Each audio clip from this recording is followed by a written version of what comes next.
أعوذ بالله من الشيطان الرجيم بسم الله الرحمن الرحيم مثل الذين ينفقون أموالهم في سبيل الله كمثل حبة أنبتت 7 سنابل في كل سنبلة 100 حبة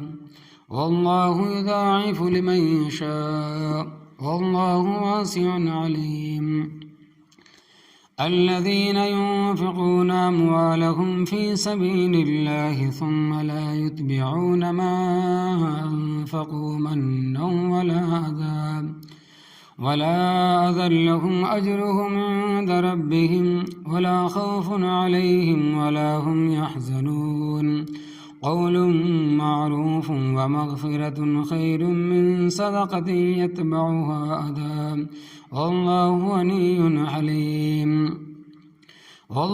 غني حليم يا أيها الذين آمنوا لا تبطلوا صدقاتكم بالمن والأذى كالذي ينفق ماله رئاء الناس ولا يؤمن بالله واليوم الآخر فمثله كمثل صفوان عليه تراب فأصابه وابل فتركه صلدا لا يقدرون على شيء مما كسبوا والله لا يهدي القوم الكافرين. لفظی ترجمہ: مثل الذین، مثال ان لوگوں کی، ینفقون، جو خرچ کرتے ہیں، اموالہم، اپنے مال، فی سبیل اللہ، اللہ تبارک و تعالیٰ کے راستے میں، کمثل حبۃ، جیسے مثال ہے دانے کی، انبتت، جس دانے نے اگائے، 7 سنابل، 7 خوشے، فی کل سنبلۃ، ہر خوشے میں، 100 حبۃ، 100 دانے ہیں، واللہ یضاعف، اور اللہ تبارک و تعالیٰ بڑھاتا ہے، لمن یشاء، جس کے لیے چاہے، واللہ، اور اللہ تبارک و تعالیٰ، واسع، کشادہ کرنے والا ہے، علیم، جاننے والا ہے، الذین، وہ لوگ، ینفقون، جو خرچ کرتے ہیں، اموالہم، اپنے مال، فی سبیل اللہ، اللہ تبارک و تعالیٰ کے راستے میں، ثم یتبعون، پھر نہیں جتاتے اس کے پیچھے، ما انفقوا، جو انہوں نے خرچ کیا، منا، احسان، ولا اذن، نازیت دیتے ہیں، لہم اجرہم، ان کے واسطے اجر ہے ان کا، عند ربہم، ان کے رب کے ہاں، ولا خوف علیہم، اور نہ خوف ہوگا ان پر، ولا ہم یحزنون، اور نہ وہ غم کریں گے، قول معروف، بات اچھی، ومغفرۃ، اور درگزر کرنا، خیر، بہتر ہے، من صدقۃ، اس صدقے سے، یتبعها اذی، جس صدقے کے پیچھے دکھ اور اذیت ہو، تکلیف ہو، مصیبت ہو، پریشانی ہو، واللہ غنی، اور اللہ تبارک و تعالیٰ بے پرواہ ہے، حلیم، تحمل کرنے والا ہے، یعنی کہ برداشت کرنے والا ہے، یا ایہا الذین آمنوا، اے وہ لوگو جو ایمان لائے ہو، لا تبطلوا صدقاتکم، نہ باطل کرو اپنے صدقات کو، یعنی کہ خراب نہ کرو اپنے صدقات کو، بالمن، احسان جتلا کر، والاذی، اور اذیت پہنچا کر، یعنی کہ تکلیف پہنچا کر، کالذی، اس شخص کی طرح، ینفق مالہ، جو خرچ کرتا ہے اپنا مال، رئاء الناس، لوگوں کو دکھانے کے لیے، ولا یؤمن، اور نہیں ایمان لاتا، باللہ، اللہ تبارک و تعالیٰ پر، والیوم الآخر، اور آخرت کے دن پر، فمثلہ، پس اس کی مثال، کمثل صفوان، جیسے مثال ہے ایک چٹان کی، علیہ تراب، اس چٹان پر مٹی ہے، فاصابہ وابل، پس پہنچی اس پر زور کی بارش، فترکہ صلدا، پس چھوڑ دیا اس چٹان کو صاف، لا یقدرون، نہیں قادر، علی شیء، کسی چیز پر، مما کسبوا، جو انہوں نے کمائی، واللہ لا یہدی القوم الکافرین، اور اللہ تبارک و تعالی ہدایت نہیں دیتا اس قوم کو جو کفر پر اڑی رہے۔ انفاق فی سبیل اللہ کی شرائط، اس 2 رکوع سے پہلے ذکر تھا کہ یا ایھا الذین آمنوا انفقوا مما رزقناکم، اے ایمان والو خرچ کرو اس مال میں سے جو ہم نے تمہیں دیا ہے۔ اب مال کے قبول ہونے کی شرائط کا ذکر کرتے ہیں، اور کچھ شرائط اس رکوع میں بیان ہوں گی اور کچھ اگلے رکوع میں۔ اے ایمان والو، جو مال تم خرچ کرتے ہو اس کے واسطے کچھ شرائط بھی ہے۔ اگر وہ شرائط پائی گئی تو پھر تمہارا مال اللہ تبارک و تعالیٰ کے راستے میں قبول ہوگا۔ ان تمام شرائط میں خلاصہ بیان کرتا ہوں، ان تمام شرائط کا میں خلاصہ بیان کرتا ہوں۔ یہ تمام اعمال کے لیے پہلی اور بنیادی شرط ایمان ہے۔ اگر ایمان ہے تو نماز بھی قبول ہے، خیرات بھی قبول ہے، اور روزہ اور حج بھی قبول ہے۔ غرضے کہ جو بھی نیکی کرو گے قبول ہوگی، کیونکہ اللہ تبارک و تعالیٰ کا وعدہ ہے کہ ایمان کی حالت میں جو بھی نیکی کرو گے قبول کروں گا۔ اگر ایمان نہیں ہے تو کوئی نیکی بھی قابل قبول نہیں ہے۔ 13ویں پارے میں رب تعالیٰ نے مثال کے ذریعے سمجھایا ہے کہ مثل الذین کفروا بربہم اعمالہم کرماد اشتدت بہ الریح فی یوم عاصف، سورہ ابراہیم 18 نمبر آیت۔ جن لوگوں نے اپنے پروردگار سے کفر کیا ان کے اعمال کی مثال راکھ کی سی ہے، آندھی کے دن اس پر زور کی ہوا چلے تو اسے اڑا کر لے جاتی ہے، کیونکہ اس میں ٹھہرنے کی طاقت نہیں ہے۔ اسی طرح کافروں کے اعمال ہیں کہ وہ ایمان کے بغیر راکھ کے ڈھیر کی طرح ہے، کیونکہ کافر بھی اچھے کام کرتے ہیں، انہوں نے ہسپتال بنائے، سڑکیں اور پل بناتے ہیں، یعنی رفاہ عام کے وہ کام کرتے ہیں، بلکہ تم یہ کہہ سکتے ہو کہ مسلمان قوم سے بڑھ چڑھ کر حصہ لیتے ہیں، کرتے ہیں۔ اس واسطے وہ کہتے تھے کہ ہم جو نیک کام کرتے ہیں کیا ہمیں ان کا اجر نہیں ملے گا؟ تو اللہ تبارک و تعالیٰ نے فرمایا کہ کفر کی حالت میں جو کام کرتے ہیں وہ راکھ کے ڈھیر کے مانند ہے۔ تو اعمال کی بنیاد ایمان ہے، اور ایمان میں جتنی قوت ہوگی، جتنی طاقت ہوگی، عمل اتنا ہی وزنی ہوگا۔ دوسری شرائط ہے اخلاص۔ اگر عمل ہے اللہ تبارک و تعالیٰ کی رضا کے لیے تو اس کا اجر ملے گا، اور اگر ریاکاری کے لیے ہے تو اس کے متعلق فرمائے کہ کالذی ينفق مالہ رئاء الناس، اس شخص کی طرح جس نے خرچ کیا لوگوں کو دکھانے کے لیے، تو وہ برباد ہے، اس کا کوئی اجر نہیں ہے بلکہ گناہ ہے۔ تیسری شرط ہے اتباع سنت، یعنی اگر عمل سنت کی پیروی میں ہوگا تو قبول ہوگا، اور اگر ظاہری طور پر عمل اچھا نظر آتا مگر سنت کی مہر نہیں لگی ہوئی ہو تو وہ برباد اور بیکار ہے۔ ایمان، اخلاص اور اتباع سنت، یہ 3 شرطیں موجود ہے تو اعمال اللہ تبارک و تعالیٰ کے ہاں مقبول ہے۔ پھر آگے کے مال کے لیے یہ بھی شرط آئے گی کہ حلال اور طیب بھی ہو، پاک اور طیب بھی ہو، کیونکہ حرام کے مال کا صدقہ خیرات قبول نہیں ہے۔ اس مقام پر ارشاد کہ مثل الذین، ان لوگوں کے خرچ کرنے کی مثال، ينفقون اموالہم فی سبیل اللہ، جو خرچ کرتے ہیں اپنے مال اللہ تبارک و تعالیٰ کے راستے میں۔ عام حالات میں ایک نیکی کا اجر 10 گنا ہے۔ قرآن پاک میں ہے کہ من جاء بالحسنۃ فلہ عشر امثالھا، جس نے نیکی کی پس اس کو 10 گنا اجر ملے گا۔ مثلا ایک مرتبہ کہتا ہے کہ سبحان اللہ تو اللہ تبارک و تعالیٰ کے ہاں اس کی 10 نیکیاں لکھی گئی۔ اسی طرح ایک مرتبہ کسی مسلمان بھائی کو کہتا ہے السلام علیکم تو 10 نیکیاں مل گئی۔ یہ سلام کا جواب دیتا ہے وعلیکم السلام تو اللہ تبارک و تعالیٰ کے فضل و کرم سے 10 نیکیاں مل جائیں گی۔ اور فی سبیل اللہ کی مد میں ادنا نیکیاں 700 گنا ہے، اور فی سبیل اللہ کی کافی مدت ہے۔ پہلے نمبر کی مد علم دین حاصل کرنا ہے۔ جو حضرات دین کا علم حاصل کرتے ہیں یعنی طالب علم ہے، ان پر خرچ کرنے والوں کو 1 پیسے کا 700 پیسہ اور 1 روپے کا 700 روپے کا حساب سے ملے گا۔ یہ ادنا درجہ ہے، زیادہ جس کو چاہے رب تعالیٰ دے۔ اسی طرح اگر کوئی شخص علم حاصل کرنے کے لیے 1 قدم بھی رکھے گا تو اس کو 700 نیکیاں ملیں گی۔ مثال کے طور پر تم صبح گھر سے چلے ہو اور ارادہ لے کر کہ انشاءاللہ تبارک و تعالی ہم نے قرآن پاک کا یا حدیث شریف کا درس سنتا ہے، یہ سننا ہے، یہ سننے کے لیے جا رہا ہوں، کیونکہ انما الاعمال بالنیات کہ اعمال کا دار و مدار نیت پر ہے۔ تو ایک قدم پر 700 نیکیاں ہیں، اور قدم دونوں طرف کے شمار ہوں گے، یعنی آتے ہوئے بھی اور جاتے ہوئے بھی۔ اور اگر کسی شخص نے کرایہ خرچ کیا ہے یا اسکوٹر وغیرہ میں تیل ڈلوایا ہے تو جتنا خرچ کیا ہے 1 روپے کے 700 روپے کے حساب سے ملے گا۔ فی سبیل اللہ کی دوسری مد تبلیغ دین ہے۔ یعنی دین کی تبلیغ کے لیے نکلنا، تو وہ لوگ جو دین کی تبلیغ کر رہے ہیں ان کا سفر، ان کا پیسہ خرچ کرنا یا ان پر پیسہ خرچ کرنا، یہ بھی فی سبیل اللہ کی مد میں ہے۔ فی سبیل اللہ کی تیسری مد جہاد ہے۔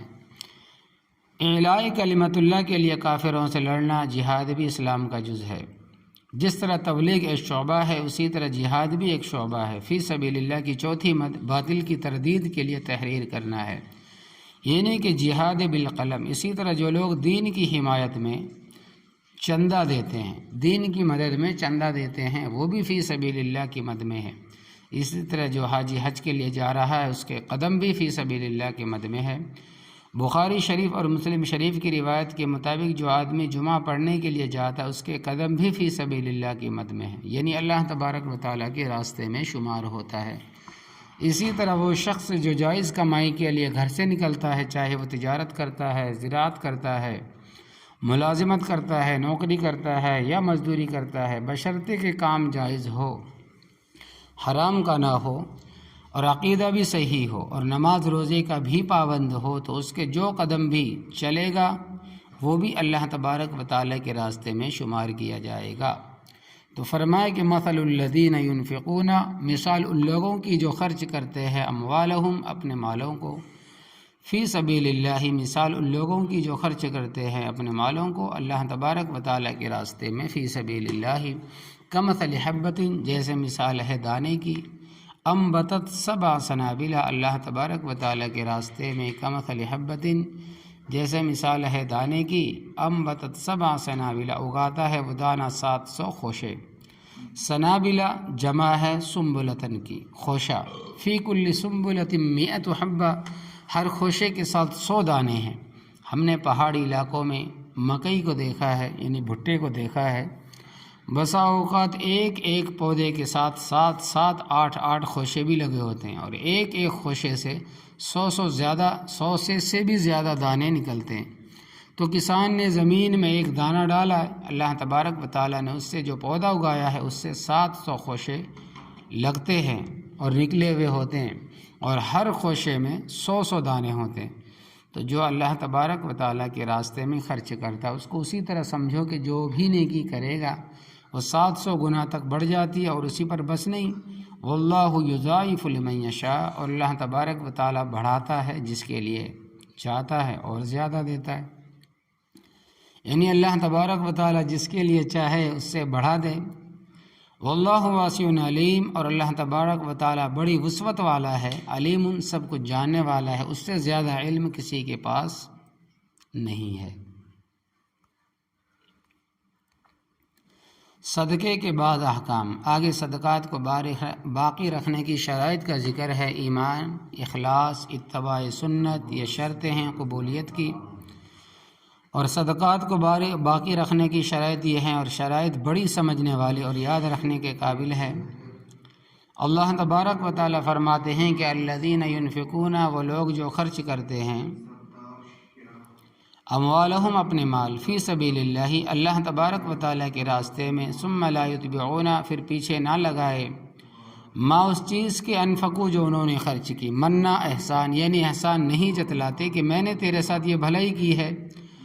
ولا اذن، اور نہ اذیت دیتے۔ مثال کے طور پر ایک شخص نے خاصی رقم اللہ تبارک و تعالیٰ کی رضا کی خاطر کسی شخص کو دے دی، اگر اس شخص نے یہ نیکی ایمان، اخلاص، اتباع سنت کے ساتھ کی ہے تو امید رکھنی چاہیے کہ اسے اجر ملے گا، لیکن 1 ماہ گزرنے کے بعد، یا 5 سال کے بعد، یا 10 سال کے بعد، یا 20 سال کے بعد، یا 50 سال کے بعد اس نے اس کو احسان جتایا، میں نے تجھے فلاں وقت اتنی رقم دی تھی، نیکی ضائع ہو گئی، اور اس احسان جتانے کا گناہ الگ ہے، چاہے پہلے دن احسان جتلا دے یا 100 سال کے بعد جتلائے۔ اور دوسری چیز ہے اذیت دینا، اور اذیت دینا یہ ہے کہ مثال کے طور پر کسی آدمی نے جس پر احسان کیا ہے، اس نے کوئی بات اس کی مرضی کے خلاف کر دی، اور اس نے کہا کہ میرا کھانے والے میرے سامنے باتیں کرتا ہے، میرا کھانے والے میرے سامنے باتیں کرتے، اور بولتا ہے کہ تو ایسا کرنے سے اس کے صدقے کا اجر بالکل باطل ہو گیا، خراب ہو گیا۔ یا ویسے اس کو حقیر سمجھے کہ اس کے ساتھ ایسا معاملہ کرے جس میں اس کی حقارت اور ذلت ہو، کیونکہ اذیت قولی بھی ہوتی ہے اور فعلی بھی ہوتی ہے تو جو نہ احسان جتلاتے ہیں نہ اذیت پہنچاتے ہیں، لہم اجرہم عند ربہم، ان کے لیے ان کا اجر ہے ان کے رب کے پاس، ولا خوف علیہم ولا هم یحزنون، اور نہ ان پر کوئی خوف ہوگا اور نہ وہ غمگین ہوں گے۔ رب تعالیٰ فرماتے ہیں کہ قول معروف، اچھی بات، و مغفرت، اور درگزر کر دینا، خیر، بہتر ہے، من صدقۃ، صدقے سے، یتبعها اذن، کہ جس کے پیچھے اذیت کی جائے۔ مثال کے طور پر کسی آدمی نے کسی کو 5-10 روپے دیے اور دینے کے بعد اسے کوستا ہے، ذلیل کرتا ہے کہ تو موٹا تازہ ہے، ہٹا کٹا ہے، مانگتا پھرتا ہے، تو دینے کے بعد ایسے الفاظ کہنے سے بہتر ہے کہ دینے سے پہلے کہہ دے کہ بابا معاف کر، اور اگر مقصد سمجھانا ہے تو پہلے سمجھائے کہ بھائی تم اچھے بھلے ہو، آنکھیں تمہاری صحیح ہے، ہاتھ پاؤں تمہارے درست ہے، صحت مند ہو، مانگنا اچھی عادت نہیں ہے، دینے کے بعد اذیت نہ پہنچاؤ، اس طرح صدقہ بھی باطل ہو گیا اور اس کی دل آزاری کا گناہ الگ ہے۔ واللہ غنی، اور اللہ تبارک و تعالیٰ بے پرواہ ہے، تمہارے صدقات کا محتاج نہیں ہے۔ حلیم، حوصلے والا ہے کہ اگر تمہیں فوری طور پر سزا نہیں دیتا تو وجہ یہ ہے کہ تحمل والا ہے، جلد باز نہیں ہے، جلدی اللہ تبارک و تعالیٰ عذاب نہیں بھیجتا، پکڑتا نہیں، اس وجہ سے حلیم کہتے ہیں۔ حلیم حلم والا ہے، تحمل والا ہے، برداشت کرنے والا ہے۔ آگے مزید فرماتے ہیں کہ یا ایھا الذین آمنوا، اے وہ لوگو جو ایمان لائے ہو، لا تبطلوا صدقاتکم، نہ ضائع کرو اپنے صدقات کو، بالمن، احسان جتلا کر، والاذی، اور اذیت دے کر۔ تو یہ نص قطعی واضح کر رہی ہے کہ صدقہ کرنے کے بعد احسان جتلائے گا یا اذیت پہنچائے گا تو صدقہ ضائع ہو جائے گا۔ کالذی، اس شخص کی طرح اپنے صدقات کو باطل نہ کرو، ينفق مالہ رئاء الناس، جو اپنا مال خرچ کرتے ہیں لوگوں کو دکھانے کے لیے، ولا یؤمن باللہ، اور نہیں ایمان لاتا اللہ تبارک و تعالیٰ پر، والیوم الآخر، اور آخرت کے دن پر، یعنی جس طرح اس شخص کے صدقات باطل ہیں جو ریا اور دکھاوے کے طور پر خرچ کرتا ہے، اسی طرح تم اپنے صدقات احسان اور اذیت پہنچا کر ضائع نہ کرو، برباد نہ کرو۔ سبق کے طور پر بات کو یاد رکھنا کہ جس کے ساتھ تم نے نیکی کی ہے اگر وہ بعد میں بگڑ بھی جائے، کیونکہ ہم نے ایسے دیکھے ہیں کہ جن کی پرورش ہوتی ہے لیکن بعد میں بگڑ جاتے ہیں، تو تم نے اس پر جو نیکی کی ہے وہ یاد نہیں کرائی، کیونکہ اگر تم ایسا کرو گے تو تمہاری نیکی ضائع ہو جائے گی۔ مثلا کسی ایسے شخص کو جس کی پرورش تم نے کی ہے، یہ کہو کہ آج تو باتیں کرتے حالانکہ ہماری کھا کے تو جوان ہوا ہے، بس اتنے الفاظ کہنے سے وہ صدقہ باطل ہو گیا جو زندگی بھر تو نے اس کے اوپر خرچ کیا ہے۔ آگے اللہ تبارک و تعالیٰ اس میں ایک مثال کے ذریعے سے سمجھانا چاہتے ہیں کہ مثال یہ ہے کہ ایک بہت بڑی چٹان ہے اور اس پر کافی مٹی پڑی ہوئی ہے، اور اللہ تبارک و تعالیٰ نے مٹی میں یہ خاصیت رکھی ہے کہ اس میں چیزیں اگتی ہے۔ کسی آدمی نے اس مٹی میں کوئی چیز کاشت کی، پھر بارش ہوئی اور اگ گئی، اب امید تھی کہ سبزی کھائیں گے، فصل کاٹیں گے اور فائدہ ہوگا، لیکن بعد میں اتنی زور کی بارش ہوئی کہ چٹان پر بھی جو مٹی تھی اس کو بہا کر وہ پانی اور بارش لے گئی۔ تو جب مٹی ہی نہ رہی تو فصل کہاں رہی، بس وہ چٹان صاف ہو گئی۔ اسی طرح تم صدقہ و خیرات کرتے ہو، اس میں اخلاص نہیں، محض دکھاوا ہے، تو اس کو تم اس طرح سمجھو کہ ایک چٹان ہے، اس پر مٹی ہے اور اس میں تم نے سبزی وغیرہ کاشت کی ہے، پھر احسان جتانے کی اور اذیت پہنچانے کی بارش آئی اور سب کچھ ضائع ہو گیا، یعنی وہ فصل جو صدقہ و خیرات کی صورت میں کاشت کی تھی وہ ضائع ہو گئی، تمہارے ہاتھ کچھ نہیں آئے گا۔ فرمایا فمثلہ، پس مثال اس احسان جتانے والے اذیت دینے والے کی ایسی ہی ہے، کمثل صفوان، جیسے مثال ہے چٹان کی، علیہ تراب، اس پر مٹی ہے اور اس میں چیزیں ہیں، فاصابہ وابل، یعنی پس پہنچی اس پر موسلا دار بارش، فترکہ سلدن، پس چھوڑ دے اس چٹان کو صاف، ساری مٹی بہا کر لے گئی۔ لا یقدرون علی شیء مما کسبوا، نا قادر ہوئے کسی شے پر اس میں سے جو انہوں نے کمایا ہے۔ تو جس طرح اس شخص کی محنت برباد ہو گئی، ضائع ہو گئی، بیکار ہو گئی، اسی طرح تم نیکی صدقہ و خیرات کرنے کے بعد احسان جتلاؤ گے یا اذیت پہنچاؤ گے تو تمہاری نیکی ضائع ہو جائے گی۔ واللہ لا یہدی القوم الکافرین، اور اللہ تبارک و تعالی جبراً ہدایت نہیں دیتا کافر قوم کو، اس نے انسانوں کو اختیار دیا ہے، فمن شاء فلیؤمن ومن شاء فلیکفر، پس جس کا جی چاہے ایمان لائے اور جس کا جی چاہے کفر کرے۔ تو اللہ تبارک و تعالی عمل کی توفیق عطا فرمائے، آمین یا رب۔